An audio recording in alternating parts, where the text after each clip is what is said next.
take a moment to get comfortable and close your eyes.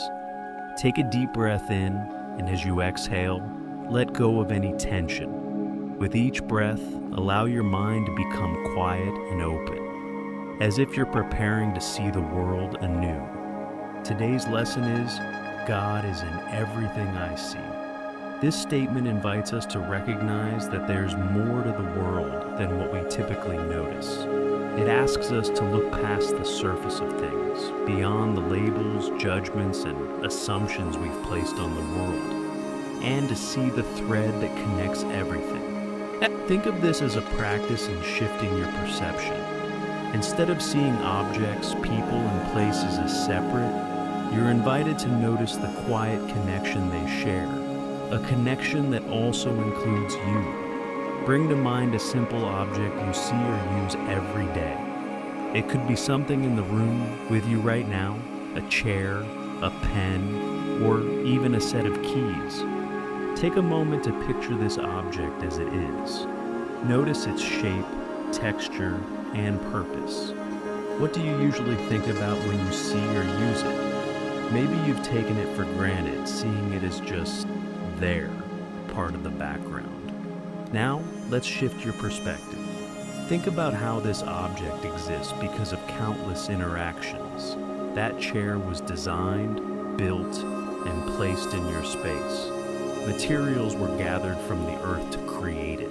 Hundreds, maybe thousands of hands contributed to its creation and delivery.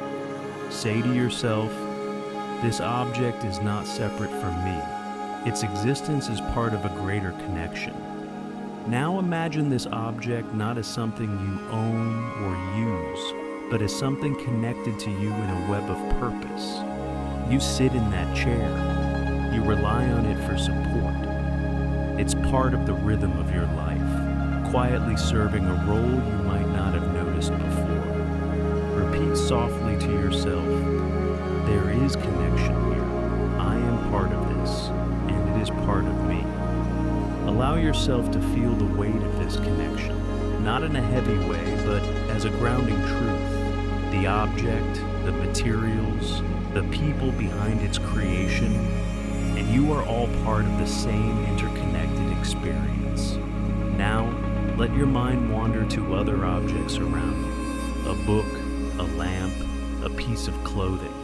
For each one, consider the invisible web that brought it to you. Materials came from the earth. People contributed time and energy to create it. And now it's here, playing its part in your life. Repeat. There is connection here. I am part of this, and it is part of me. This isn't about assigning human emotions to objects, but about recognizing how deeply everything is interconnected. Nothing exists in isolation. And when we look closely, we see that even the most ordinary things carry meaning through their connection to the whole. Now expand this awareness to people and places. Think of someone in your life, a friend, a family member, or even a stranger you passed today. Instead of focusing on their role or actions, consider how their existence, like yours, is part of this vast web of connection. Repeat, they are not separate from me. I am part of them, and they are part of me. Finally, bring to mind a place, perhaps your home, a park, or a favorite spot in your city. Imagine it as more than just the location. It's a part of your life story, intertwined with your experiences and the lives of others who share it. Say to yourself, this place is not separate from me. I am part of it, and it is part of me. Take 2 minutes to do this exercise with things around you with gratitude in mind.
As you bring this meditation to a close, take a deep breath in, and as you exhale, feel the quiet truth of connection settling into your awareness. This practice isn't about forcing meaning onto things. It's about noticing what's already there, the way everything, in its own way, is part of a greater whole. When you're ready, gently open your eyes, look around you, choose one object, and let yourself see it anew as part of this interconnected web. Carry this awareness with you today, letting it remind you that nothing exists in isolation, and that everything you see holds a connection to you and the world around you.